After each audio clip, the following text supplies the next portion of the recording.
Good morning students. Today we are going to see about septic tank. Septic tank is the simplest on-site sanitation system that can be used in areas and they are not connected to a sewerage system. Uh, a human excreta is to be properly disposed by septic tank every day. The septic tank detention period is 12 to 36 hours. First, what is a detention period? It is nothing but the ratio of volume of the tank to rate of flow. It is known as a detention period.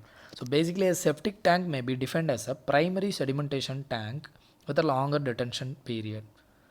The digestion of the settled sludge is carried out by an anaerobic decomposition process. The septic tank unit is generally classified under the units which work on the principle of anaerobic decomposition. So, what is meant by anaerobic decomposition or anaerobic digestion? It is nothing but anaerobic digestion is a sequence of a process by which microorganisms break down the biodegradable materials in the options of oxygen. It is called anaerobic digestion. The process is used for a industrial or a domestic purposes to manage waste or to produce fuels. Moreover, due to anaerobic decomposition of the settled sludge, foul gases will be evaporated in the tank, and as such, septic tank will be completely covered tank, provided with a high vent shaft for escape of gases. So, a horizontal continuous flow type of a sedimentation septic tank directly admitting raw sewage and removing about a 60 to 70 percentage of the dissolved matter from it. So, the effluent from such a tank will be sufficiently fuel in nature and will have to be disposed of either for a subsurface irrigation or a cesspools or a choke pits or to be treated in a trickling filter before disposing it. Here we can see the septic tank cross section. The septic tank designed to prevent direct currents between the tank inlet and outlet. This ensures effective sedimentation and is achieved by using pipe tees with submerged ends as inlets and outlets as shown in figure. Alternately, a better arrangement is to provide hanging bubbles in front of the inlet and before the outlet. So it may noted that holding the scum of the of scum in the tank not only frees the effluent from it, but it also desirable to hold back odors and to create a sort of a heat insulation which aids the bacterial action. So this tank is generally covered at the top with the RCC slab. Manual covers are provided in the top slab as to permit inspection and maintenance. So sometimes um stairs or cast iron steps may also provided to go into the tank if needed. The RCC cover prevents the escape of foul gases and odors from the tank onto the ground. Prevents the chances of accident due to falling of children or animals and prevents the wind agitation. The sludge deposited and digested is removed at an interval of 6 to 12 months. In a rural area and in case of a small septic tanks, the sludge may be removed by a manual labor. The sludge from the sump well is then lifted by the pumps or extra etc and disposed by suitably after drying.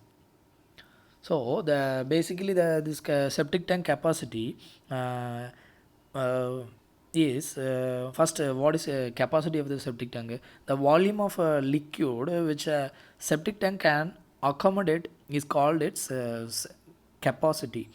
So a septic tank should be capable of storing the sewage flow during the detention period and additional volume of sludge for 6 months to 3 years depending upon the periodicity of cleaning. So if only water closets are connected to the septic tank, The sewage flow will be about 40 to 70 liters per capita per day. The minimum capacity of the septic tank for about 8 to 10 persons may be kept 2250 liters and 1400 liters. And the free board of the septic tank is about 0.3 to 0.5 meter may be provided.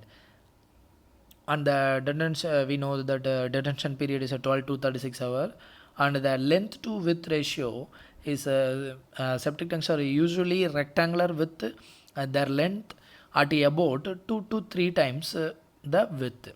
The width should not be less than 90 centimeter.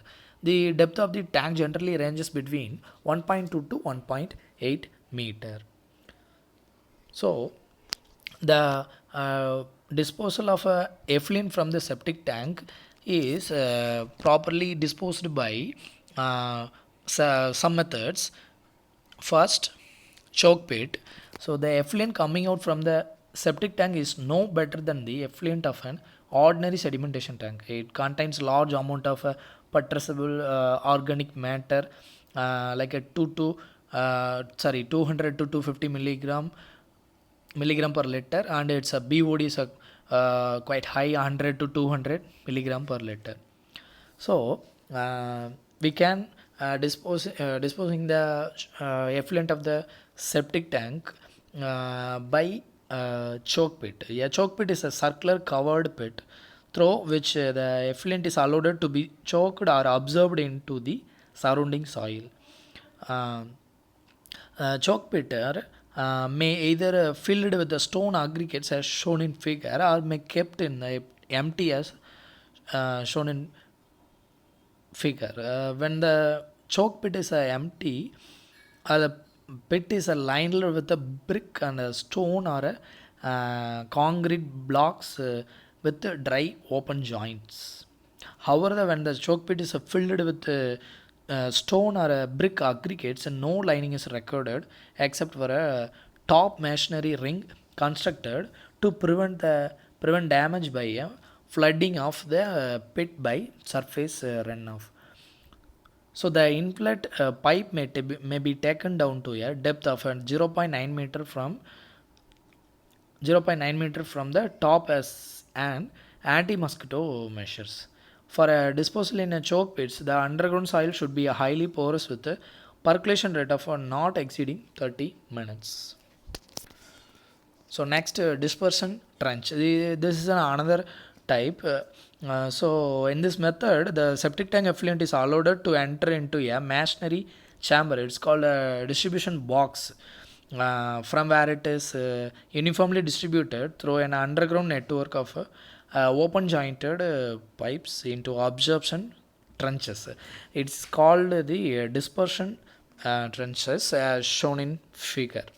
So this the suspended organic matter present in the effluent will be absorbed in the absorption trenches, which are filled with gravel and well graded aggregates as shown in figure.